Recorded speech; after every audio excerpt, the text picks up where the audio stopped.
right? So I'm going from the axis, off of it, and give her rotation. I have a linear lead, right?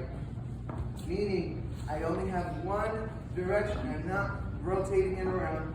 Yes, it can happen on either side, either forward or back, and it causes rotation on that axis, right? We have axis here, right? So I come off of the axis, right? She's rotating up here by the rib cage, and then at the hips, right? We get a rotation there.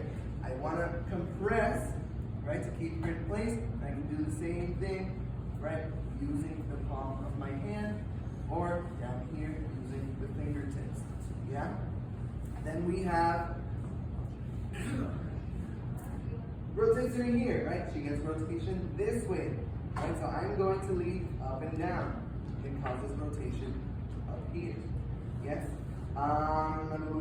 Linear leads, right? Happens on the axis, right? So where I was off the axis before, I'm going to move onto the axis to give her a linear lead. Yes. Or equal tension on both sides. She gets the same thing, right? When I'm in frame, I have 4 points of connection. Here's 1, 2, 3, 4, right? And I'm squeezing that sponge and pressing the hands towards each other. That way we can move side to side, forward and back, anywhere, right? Making sure this hand is on the corner so I have access to front and back directions and side to side directions without having to move my hand. Yes? So over the pattern, right? We did a box step. 1, 2, 3, 4, 5, 6, 7. Go basic. 1, 2, 3, 4. Straight this way. 6, 7. Madrid step. Turn. Turn. Step. Tap. Turn. Turn.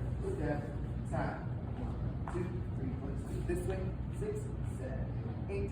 1, 2, 3, 4, 5, 6, 7, 8.